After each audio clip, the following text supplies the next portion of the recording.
As you may be able to tell from the title of this video, I'm sorry that my disability inconveniences you. This video is somewhat both going to be a rant and reflective at the same time, and sometimes both of those things come hand in hand.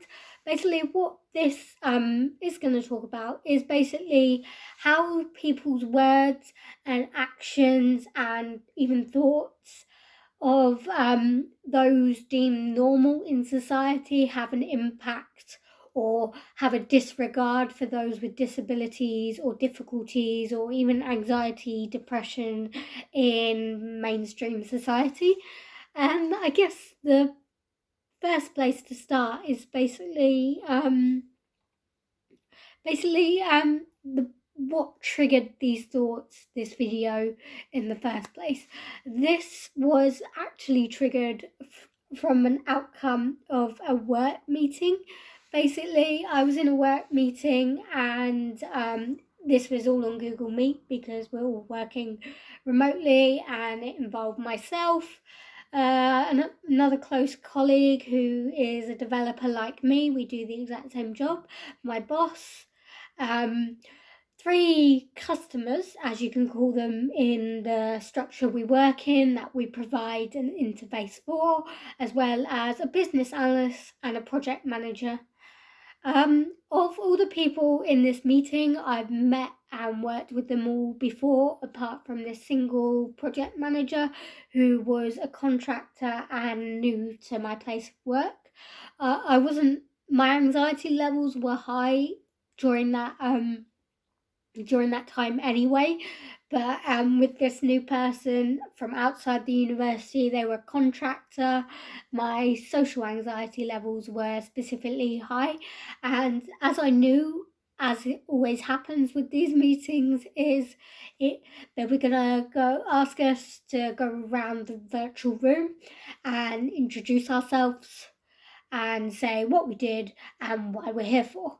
And I just got a feeling I just didn't feel that comfortable around this guy. I don't know why, so I went to my close colleague and said, when we get round to the introductions, could you introduce me at the same time you introduce yourself? Because, it's kind of less work for both of us because we both do the same thing. We both have similar levels of technical knowledge in the interface that we were talking about. And so basically I went to my colleague, could you introduce me at the same time you introduce yourself, because my anxiety levels are high and I'm feeling uncomfortable. And he was like, yeah, no problem, let me know if there's anything else you want me to do in the meeting, just message me and I can convey anything if you're not feeling comfortable to do it. So that was really nice. So it got round to the introductions and everyone went round, and as it got to my colleague, he introduced himself and his role, and he basically said, and at this point I'm going to introduce, and said my name, and then said basically that I did the same as him, and left it at that. And this one I'm willing to give basically the benefit of the doubt for, is that he did sort of, the project manager, the new guy in the meeting, went, I noticed Daniel introduced you, but do you want to introduce yourself? And this is where I gave him the benefit of the doubt that he didn't really pick up on why I hadn't introduced myself. And all I went is, no, I'm okay. Daniel pretty much said all what I wanted, or what I do, so there's no point repeating information, and that was that. So that one I was willing to give him the benefit of the doubt for, even though it did make me feel even more anxious because he did then focus on me. But a lot of the other people in the meeting I'd worked closely with before, so I was able to, they kind of knew, so I was okay. And as he was new, I was willing to give him like the benefit of the doubt at that point. And then we were like going through the meeting, all the topics. I guess another thing that kind of bugged me about this guy is when we got into the actual meeting content itself, he started off with the line, oh, well, I assume everyone knows why we're all here.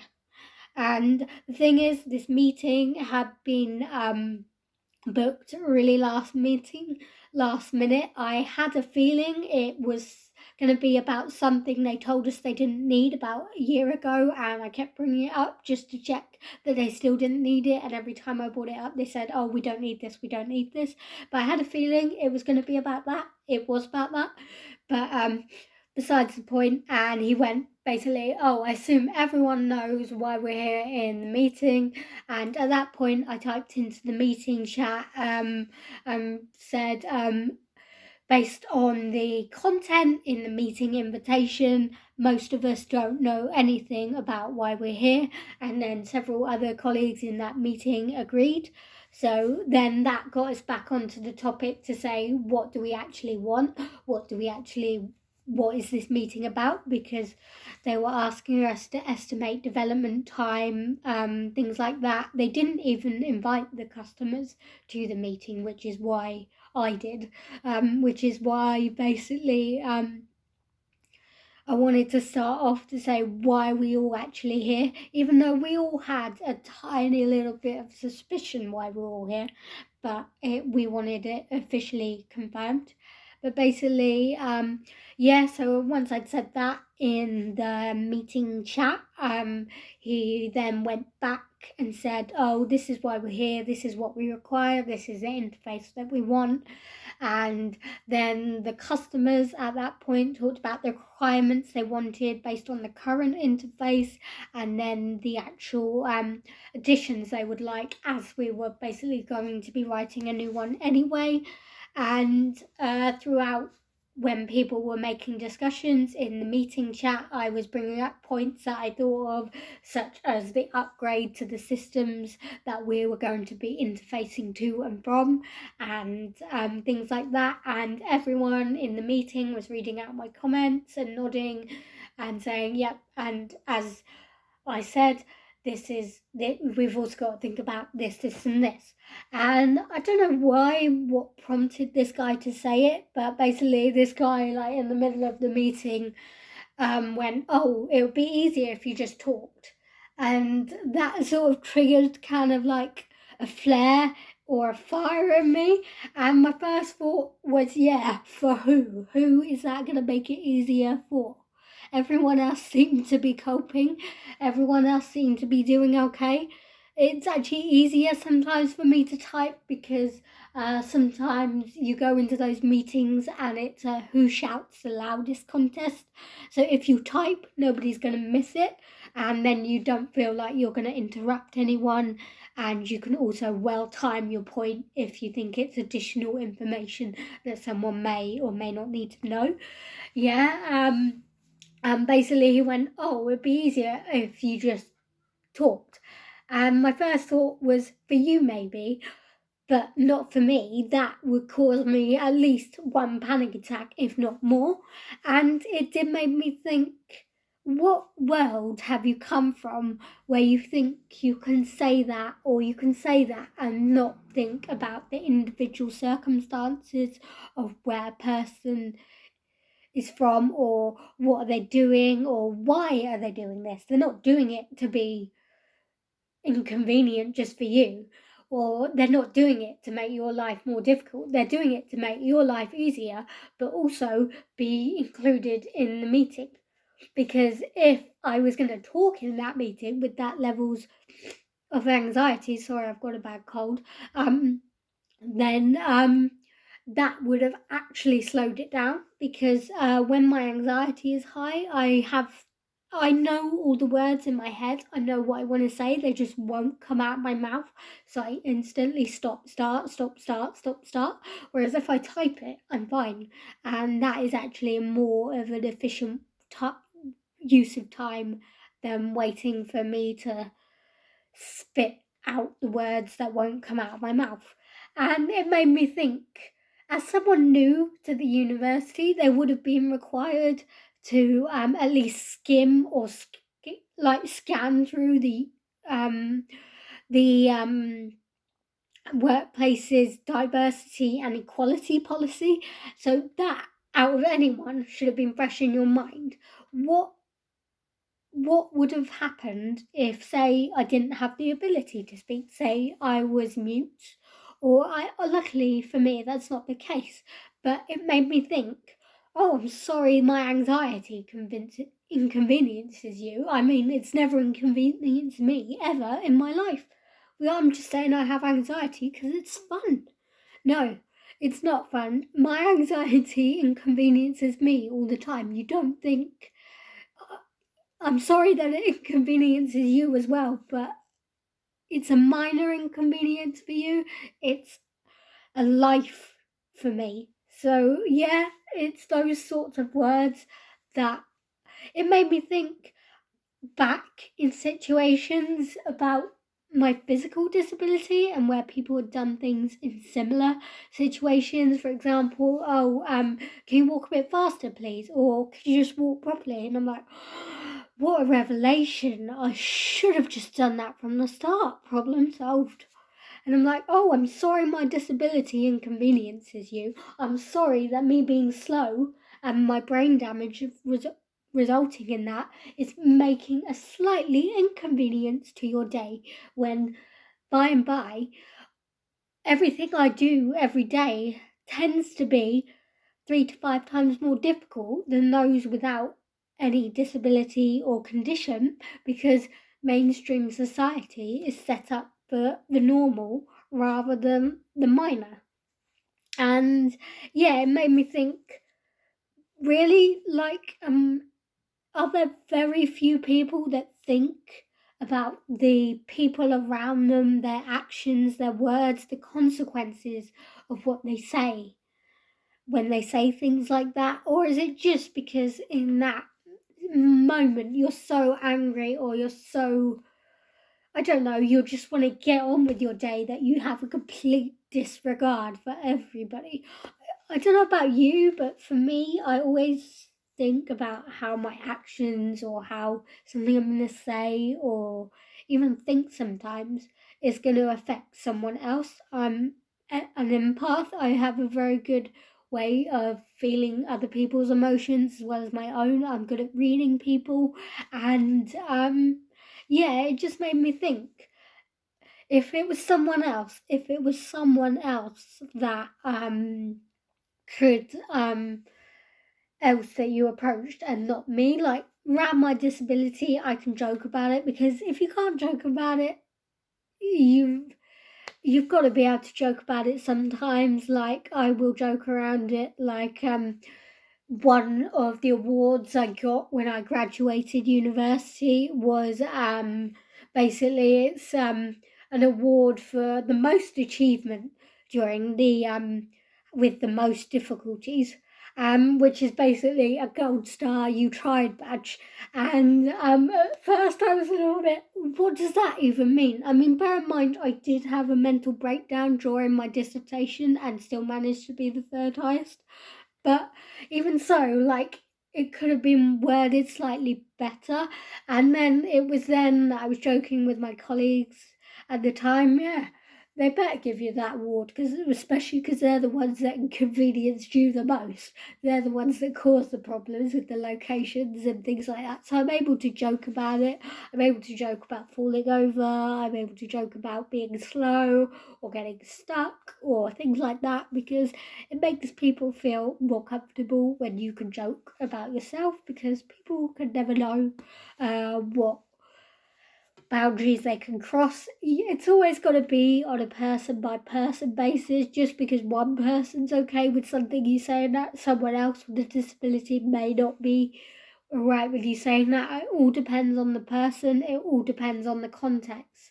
And basically, what comments like this did show me, and it's something someone else said to me recently, disabilities and long-term conditions show the best and the worst in people at the same time.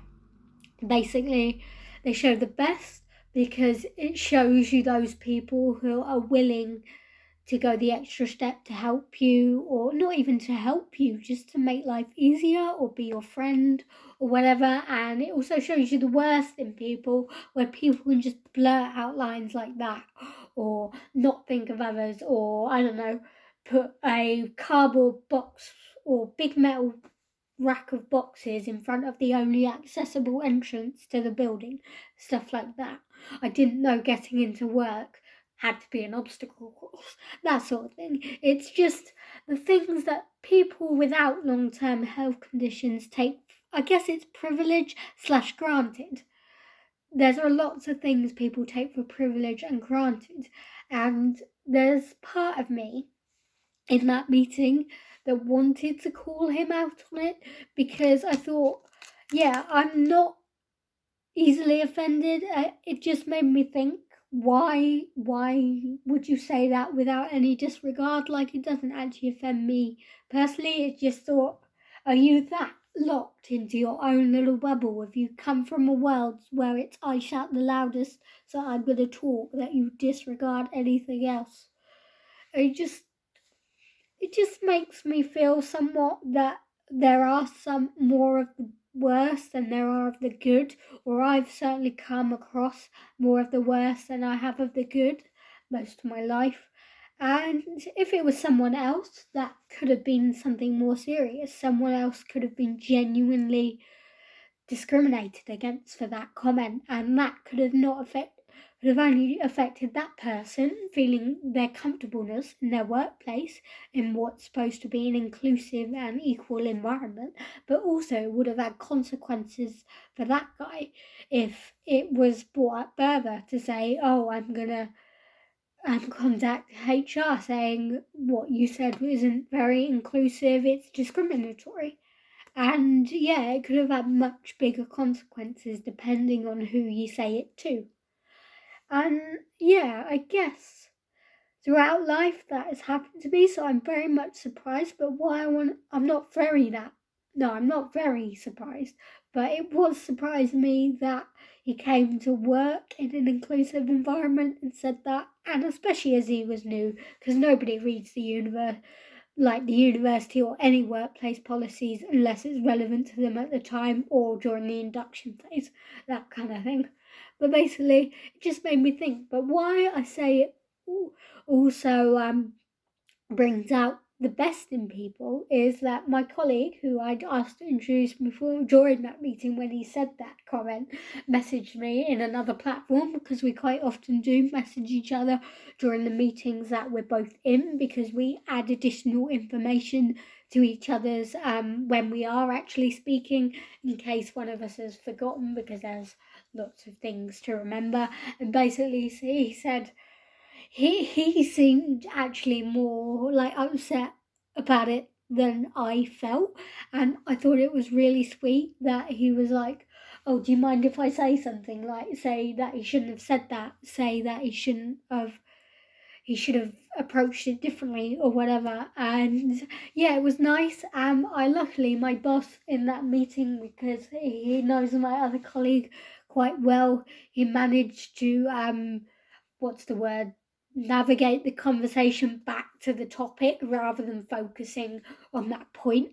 And it was good, but it was nice that my boss actually rang me up after and said, am I okay from that meeting? Is there anything I would like him to do, or I want him to do, or did it upset me or anything like that? And it was nice that he rang to check I was okay. All I did say to my boss is someone might want to point that guy to the university's policy on inclusion and equality, because if it's someone else, he's going to get himself in trouble. And I know some people do these things harmlessly, and if you don't bring these things up to people, they're never going to learn, or they're going to think that behaviour is acceptable when it's not really. And yeah, I can't really fathom in some ways how people can be so in their own mind and their own world that they can't pick up on other people's difficulties. Even in stressful situations, I can still work out, oh, this person's feeling uncomfortable. Oh, this person hasn't kept getting interrupted. Didn't we want to listen to them? That sort of thing. And I even notice small things like in meetings, just in general, it's an observation. And I don't know whether it's just an unspoken rule, But in those meetings where everyone's just talking and interrupting each other, I notice that when certain people do it, especially like people who've worked there a long time, they continue talking until someone lets them speak.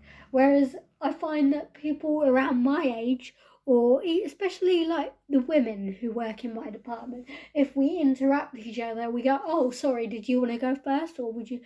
That sort of thing, and we make an agreement. Whereas other people just keep talking until somebody else shuts up. And I don't know what makes you think or how people think differently about those situations, because disability does bring out the best and the worst in people. It's right. And in this situation, the situation could have been a lot worse if I had a condition that meant I couldn't speak or things like that. And not only, like, I'm not saying he shouldn't have felt bad for what he said, because he should have. And even if he apologised, the apology isn't really worth it, because he should just learn from it. It's the fact is that just because you don't have any conditions affecting you, just because it doesn't affect you, or just because having to read rather than pretending to listen to someone is slightly more work for you, why?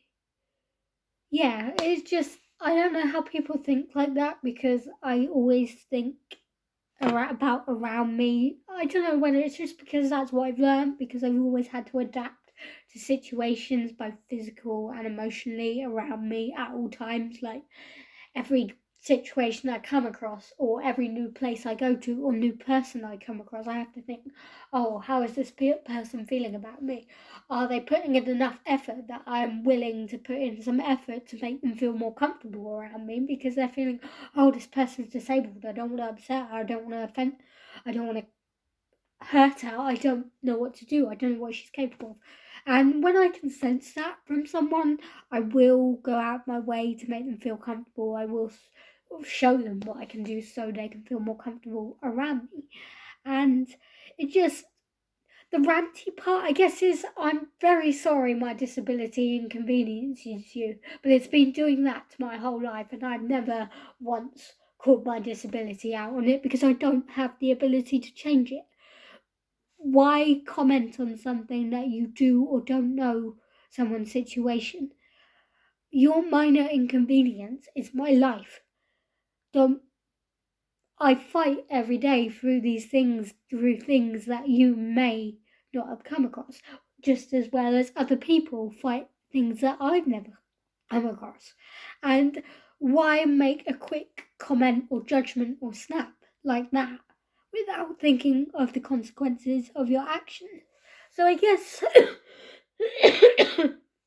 what the reflective part of this video is basically, this has happened throughout my life more than I care to admit, which is why I'm slightly numb to it. I can bounce it back off. And eventually, me and my colleague who I talked about, he sent me a motivational poster, or like a quote from my autobiography, as a graphic that said, "It'd be easier if you just talked," said that guy from that meeting. He said, "Here, put this in your autobiography when you decide to write it." And yeah, basically, in the end, we could have a laugh about it, but it did make me think why. I thought society was improving. I thought people were becoming more inclusive, equal, and some stuff like this makes you think, is it just a front to say we're doing it rather than actually doing it? You're doing it for the stats, you're doing it for the bonuses, you're doing it for, hey, I employ a disabled person, rather than, oh, I employ a disabled person, but that's not the reason I employ her. I employ her because she's good at her job, she's good at her. And I guess I'm thinking more about this lately as well, because I am currently job hunting at the moment, and I've got a couple of interviews coming up, and these are things I always consider. And most people, I don't know whether it's just the job interviews or the places I've been, interviews are a two-way process.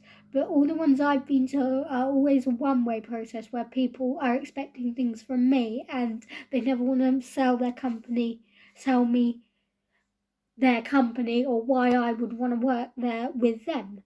And I guess it's just made me reflective. So I guess if I'd want anything throughout the next year, it would be for other people to think about the consequences, the feelings, and the actions of any comments they make before they say them. Sometimes people can't help it. People are human, people make mistakes. But and I'm not about calling people out, like a lynch mob. I just want people to learn from them. I want people to think, I said that and I may have said it wrong. I'm not going to do it again. I'm going to learn from it. I'm going to think about it. I'm going to be more inclusive. Because if you punish people for it, they're just going to resent you rather than learn. And that's my main thing. If it was someone else, and I know a few other people who would be more inclined to go down a more legal or formal route for that comment, it would make life so much more difficult, not only for those people but for also the person involved who may not have meant it like that. And I am willing to give people the benefit of the doubt sometimes, but you only get one chance with me. But then I guess maybe that's also the problem, is me not calling people out on it when I should. There are sometimes I will, it all depends on the situation, but I felt like in a work meeting with other people that wasn't rather the appropriate conversation to have. I have been thinking, and I do have it in my draft, of emailing the guy to say what he said is not very inclusive, and I'm still thinking about sending it, but I don't know. I guess I'd have to wait until I basically get another meeting with him, give him another chance and see. But yeah, that's basically the content of this video. What about you? In what ways has your disability or mental health minorly inconvenienced other people when it's your life? What about you? What situations have you come across where you've had things happen like this? Thanks for watching. I'll see you in my next video.